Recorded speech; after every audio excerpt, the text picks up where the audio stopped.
उसकी सभा दे केवल कर्मां दे विचार है, बाकी कुछ भी नहीं।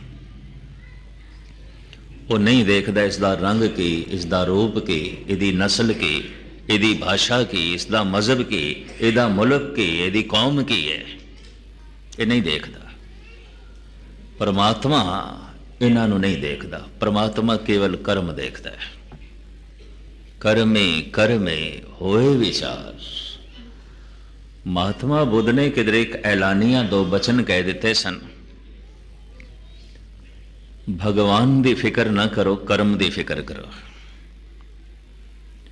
और उन्होंने मुंह किधरे ये बोल भी निकल गया, कर्म ही भगवान है। इस देश के कर्मकांडी लोगों ने महात्मा बुद्ध को नास्तिक कह दिता। ये भी मैं अर्ज करते हैं, कर्म करने भी पैंदे ने, कर्म छोड़ने भी पैंदे ने। इसे नु गुरु अर्जन देव जी ने कहा, कर्म करत होवे नह कर्म, तिस बैसनों का निर्मल धर्म। अगर कर्म छोड़ने नहीं पे तो समझना ये मंजिल ते नहीं पहुंचे। अगर ये गड्डी तो उतरदा ही नहीं पिया तो अजय गड्डी ठिकाने ते नहीं पहुंची। अगर ये बेड़ी तो उतरदा ही नहीं पिया तो अजय बेड़ी पार नहीं पहुंची। ते पार पहुंच के अगर कोई बेड़ी नू सिर ते चुक लवे, मंजिल ते पहुंच के अगर कोई आखे मैं गड्डी तो उतरना ही नहीं, मैं ते गड्डी दे विच बैठना है, तो इस मनुख ने बिना लक्ष्य दे, बिना मनोरथ दे सफर किया है। मंजिल नू समझे बिना इन्हें सफर किया है। मैं फिर अर्ज करा, नहीं लोड़ पैंदी बेड़ी दी जद पार हो जाए, उतरना पैंदा गड्डी तो जद मंजिल ते पहुंच जाए। थाली एक पासे कर देनी पैंदी है जद रोटी खा लईए, भोजन छक लईए, फिर तो एक पासे करनी पैंदी। सारा कर्म कांड व्यर्थ हो जाता है जद कोई उसकी बख्शिश का पात्र बन जाता है। कर्म ते चलना है, कर्म ते थकेवा है। लेकिन मैं फिर अर्ज करा, महात्मा बुद्ध ने कर्मां ते इस वास्ते जोर देता कि परमात्मा की अदालत प्रभु केवल कर्म दे विचार करता है, रंग दे नहीं, रूप दे नहीं, नस्ल दे नहीं। संसारिक तल ते जद भी कोई उन्नत होवेगा कर्म दे तल ते परमार्थ तल ते जद किसी ने उन्नत होना या होवेगा कर्म छुट जाणगे, अगे लंघे, कर्मा तो अगे लंघे। हुण कर्म करदा नहीं, कर्म उस तो होंदे ने। कर्म करत होवे नह कर्म, तिस बैसनों का निर्मल धर्म। एक ते कर्म दा मैं करता और मैं कर रहा, मैनू दुनियावी लाभ चाहिए, दुकान खोल रहे हैं, बिजनेस कर रहे हैं, काम धंधा कर रहे हैं, इस कर्म नाल करता भाव चाहिए। लेकिन कोई वाहिगुरु वाहिगुरु जप रहे है, कोई दान पुण्य कर रहे हैं, सेवा कर रहे हैं, अगर इस नाल भी करता भाव है तो एक कर्म संसारी हो गया। तो संसार का कोई कर्म भी शुद्ध नहीं आता, मैला आता है, मलीन आता है। इस वास्ते महाराज कहते निर्मल धर्म नहीं है, क्योंकि कर्म ही निर्मल नहीं है। कर्म करत हो वह न कर्म, तिस बैसनों का निर्मल धर्म। निर्मल धर्म केड़ा है? जो निर्मल कर्म ते खड़ा है। ते निर्मल कर्म केड़ा है? जिस दे नाल करतापन नहीं, मैं नहीं कर रहा, कर्म हो रहे हैं, मैं करदा नहीं पिया। जैसे फुल सुगंध दे नहीं रहा, सुगंध उस तो निकल रही है, ओवरफ्लो है, कतईयो वंड नहीं रहा, उस तो निकल रही है, उछल रही है। सूरज रोशनी वंड नहीं रहा, दे नहीं रहा, स्वभावक निकल रही है, उसका स्वभाव हो गया। इस तरह शुभ कर्म जे स्वभाव बन गया, करतापन नहीं हो रहे ने उस तो कर्म, ये कर्मा तो अगे चला गया, इससे कोई बख्शिश हो गई है। कर्म करत होवे नह कर्म। जिन्ने चिर तक मनुख कर्म दा करता है वो कर्म संसारी ने, ते संसारी कर्म करते भाव तो बिना हो भी नहीं सकते। उस दे संसारिक लाभ चाहिए, करतापन चाहिए।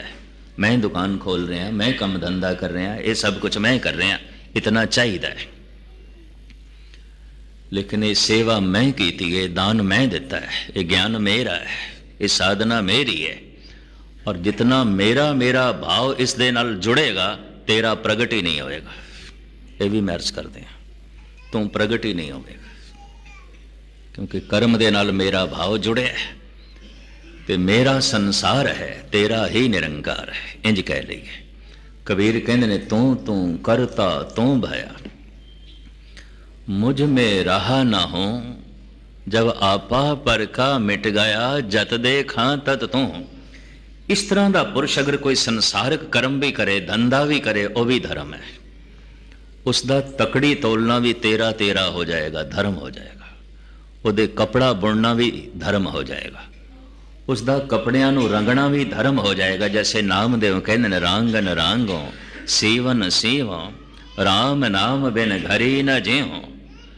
कपड़े रंगी जा रहे हैं, नाले अपना मन रंगी जा रहे हैं। धंधा धर्म बन गया। जुतियां गंढी जा रहे हैं रविदास, नाले अपना दिल ते दूजियां दा दिल रब नाल गंढी जा रहे। धंधा धर्म बन गया। तकड़ी तोली जा रहे ने बाबा जी, ते गिणती करदियां करदियां हुण हिंसा आया तेरा, फिर तेरे ने अगे नहीं जान दिता। तेरा तेरा तेरा, फिर ते दिन भर तेरा तेरा चलता रहा।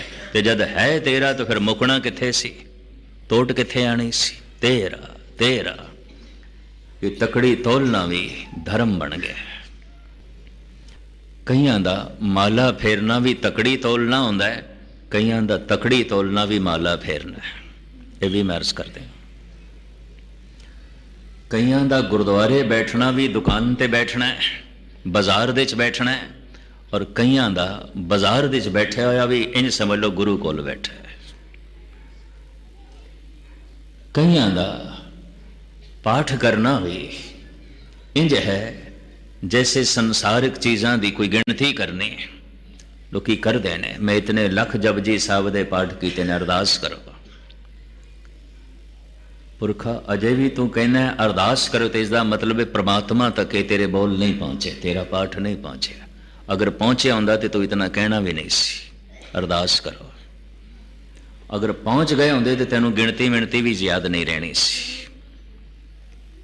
सारे वो धार्मिक कर्म संसारिक कर्म हो जाते ने अगर उन्हां नाल मैं जुड़ गया। कर्म करत होवे न कर्म, मैं नहीं कीते, मैं नहीं कर रहा। उस तो कर्म होंदे ने, वो कर्म करदा नहीं। कर्म करत हो वह न है कर्म, तिस बैसनो का निर्मल धर्म। तो खैर मेरे मकावा ना मैं अर्ज कर रहा सी, परमात्मा दे उत्ते सिर्फ दो ही दूरियां लागू होंदियां, समय ते अस्थान दी दूरी नहीं। दूरी लागू होंदी है समझ दी, दूरी लागू होंदी है चेते दी, सिमरती। मेरी सिमरती च नहीं, मेरी समझ दे च नहीं। जितने चिर तक समझ दे च नहीं, जितने चिर तक सिमरती दे च नहीं, तो क्षमा करनी परमात्मा दूर है, दूर है। अगर कोई कह रहे है दूर है, दूर है, तो स्पष्ट वो कह रहे है मेरी समझ तो परे है और मेरी सिमरती तो परे, मेरे चेते तो परे। गावे को जापे दिसे दूर। हुण महाराज कहते है हजूर कत दूर बताओ, दुंदर बांधो सुंदर पाओ। क्यों दूर कहते हो? है हजूर कत दूर बताओ, क्यों दूर कहते हो? पर जे समझ तो परे है तो दूर है, जे सिमरती तो परे है तो दूर है ही दूर। अगर समझ दे च गल आ गई है, सिमरती दे च आ गई तो नेड़े तो नेड़े। कह रविदास हाथ पे नेरे सहजे होए सो होई। जो बहुत नेड़े होवे उन्होंने अख वेखण दे च असमर्थ रह जाती है। जैसे तस्वीर नूं मैं अपनी अखां ते रख लवां, अखां नहीं वेख सकणगियां, वेखण लई कुछ दूरी चाहिए। जैसे गुटके नूं कोई किताब नूं मैं अखां दे उपर रख लवां, नहीं पढ़ सकांगा। पढ़न लग्या अखरां नूं देखण लग्या कोई दूरी चाहिए। कई दफ़ा अख दे च रड़क पै जाती है, असी दूसरे नूं कहने जरा वेख मेरी अख दे च की पै गया, हद हो गई। अखां वड्डे वड्डे पहाड़ां नूं वेख लैंदियां ने, वड्डी भीड़ नूं वेखदियां ने, उच्चियां उच्चियां बिल्डिंगां, सूरज चंद तारियां तक नूं वेख लैंदियां ने। ये अख ਅੱਖ ਦੇ 'ਚ ਪਈ ਹੋਈ ਇੱਕ ਰੜਕ ਇਹਨੂੰ ਨਹੀਂ ਦਿਖਾਈ ਦਿੰਦੀ। ਰੜਕ ਬਹੁਤ ਨੇੜੇ ਹੈ, ਬਹੁਤ ਨੇੜੇ ਹੈ। ਜੋ ਬਹੁਤ ਨੇੜੇ ਹੈ ਨਹੀਂ ਦਿਖਾਈ ਦਿੰਦੀ। ਤੇ ਇੰਜ ਕਹਿ ਲਓ ਪਰਮਾਤਮਾ ਦੇ ਉੱਤੇ ਤੇ ਨੇੜੇ ਕਹਿਣਾ ਵੀ ਕਿਸੇ ਹੱਦ ਤੱਕ ਅਨਿਆਏ ਹੋ ਜਾਣਾ। ਉਹ ਅੱਖਾਂ ਦੇ ਵਿੱਚ ਹੈ, ਹੱਥਾਂ ਦੇ ਵਿੱਚ ਹੈ, ਪੈਰਾਂ ਦੇ ਵਿੱਚ ਹੈ। ਉਸ ਦੀ ਹੋਂਦ ਤੋਂ ਬਿਨਾਂ ਤੇ ਪੈਰ ਚੱਲ ਵੀ ਨਹੀਂ ਸਕਦੇ। ਉਸ ਦੀ ਹੋਂਦ ਤੋਂ ਬਿਨਾਂ ਤੇ ਅੱਖਾਂ ਵੇਖ ਵੀ ਨਹੀਂ ਸਕਦੀਆਂ। ਉਸ ਦੀ ਹੋਂਦ ਤੋਂ ਬਿਨਾਂ ਤੇ ਜ਼ਬਾਨ ਬੋਲ ਵੀ ਨਹੀਂ ਸਕਦੀ। ਉਹ ਤੇ ਇਤਨਾ ਨੇੜੇ, ਉਹ ਤੇ ਇਤਨਾ ਨੇੜੇ ਹੈ। ਹਜੂਰ ਕਤ ਦੂਰ ਬਤਾਵੋ, ਦੁੰਦਰ ਬਾਂਧੋ ਸੁੰਦਰ ਪਾਓ। ਭਾਈ ਸਾਹਿਬ ਭਾਈ ਨੰਦ ਲਾਲ ਜੀ ਕਹਿੰਦੇ ਨੇ, ਬ੍ਰਾਹਮਣ ਮੁਸ਼ਤਾਕ ਕੇ ਬੁੱਤ, ਜ਼ਾਹਿਦ ਫਿਦਾਏ ਖਾਨ ਕਾ। ਭਾਈ ਸਾਹਿਬ ਭਾਈ ਨੰਦ ਲਾਲ, ਬ੍ਰਾਹਮਣ ਭਗਵਾਨ ਦੀ ਪ੍ਰਸਤਿਸ਼ ਲਈ, ਉਹਦੀ ਝਲਕ ਵੇਖਣ ਲਈ ਮੰਦਰ ਚਾਹੀਦਾ ਔਰ ਮੂਰਤੀ ਚਾਹੀਦੀ ਹੈ। ਬ੍ਰਾਹਮਣ ਮੁਸ਼ਤਾਕ ਕੇ ਬੁੱਤ, ਜ਼ਾਹਿਦ ਫਿਦਾਏ ਖਾਨ ਕਾ। ਖਾਨ ਕਾ ਖਾਨਾ ਖੁਦਾ, ਮਸਜਿਦ ਚਾਹੀਦੀ ਹੈ ਨਮਾਜ਼ ਲਈ। ਇਹ ਖੁਦਾ ਦਾ ਘਰ ਚਾਹੀਦਾ ਹੈ, ਖਾਨਾ ਖੁਦਾ ਮਸਜਿਦ। ਪਰ ਭਾਈ ਸਾਹਿਬ ਕਹਿੰਦੇ ਨੇ, ਹਰ ਕੋ ਜਾ ਜਾਮੇ ਮੁਹੱਬਤ ਦੀਦੈਮ ਸਰਸ਼ਾਰਸਤ। ਮੈਂ ਤੇ ਜਿੱਥੇ ਤੱਕ ਦੇਖਦਾ ਹਾਂ ਸਭ ਕੁਝ ਖੁਦਾ ਦਾ ਹੀ ਘਰ ਹੈ, ਹੋਰ ਕੁਝ ਹੈ ਹੀ ਨਹੀਂ। ਸਭ ਭਗਵਾਨ ਦਾ ਮੰਦਰ ਹੈ। ਜੋ ਦੀ ਸੇ ਸੋ ਤੇਰਾ ਰੂਪ, ਗੁਣ ਨਿਧਾਨ ਗੋविंद अनूप। जो कुछ भी दिखाई दे रहे है गोविंद है। सगल भवन की मूरत एका, मुख तेरे टकसाला। समूह ब्रह्मंडो सिख दी मूर्ति दिखाई दिता है। हुण होर केड़ी मूर्ति बनाई है? गुरु नानक, सगल भवन की मूरत एका। तेरी मूर्ति मैं नहीं बना सकता, फिर मैं तेरा करता, तू मेरी कृत है। अकृता कृत है, अमृता मृत है। गुरु गोबिंद सिंह जी महाराज कहते तू अकृत है, मेरी कृत नहीं हो सकता। अगर मैं तेनू बना सकदा, तू मेरी कृत हो सकता है, तो फिर तू अमृत नहीं है, मैं तेनू मिटा भी सकदा। अकृता कृत है, अमृता मृत है, तू मेरी कृत नहीं है, इस वास्ते तू अमृत है, तेनू मिटाया नहीं जा सकता। इसे नू गुरु नानक देव जी कहते थापिया ना जाए, कीता ना होए, आपे आप निरंजन सोए। एकाग्रता बख्शनी, दूरी लागू होंदी है परमात्मा ते। केड़ी? समझ तो परे, सिमरती तो परे। अस्थान दी दूरी नहीं है, समय दी दूरी नहीं है, अस्थान दी दूरी नहीं है, समय दी दूरी नहीं है, समझ दी दूरी है, सिमरती दी दूरी है। चेते दे च नहीं है, याद दे च नहीं है। कारण सिमरती दे च क्यों नहीं है? सिमरती मनुख की जिहड़ी चेते शक्ति है, याद शक्ति, मन का एक हिस्सा। याद उही आउंदा है जो अपना है। याद उस तक पहुंचती है जो अपना है। जो अपना नहीं उस तक याद पहुंचती ही नहीं, वो याद आउंदा ही नहीं।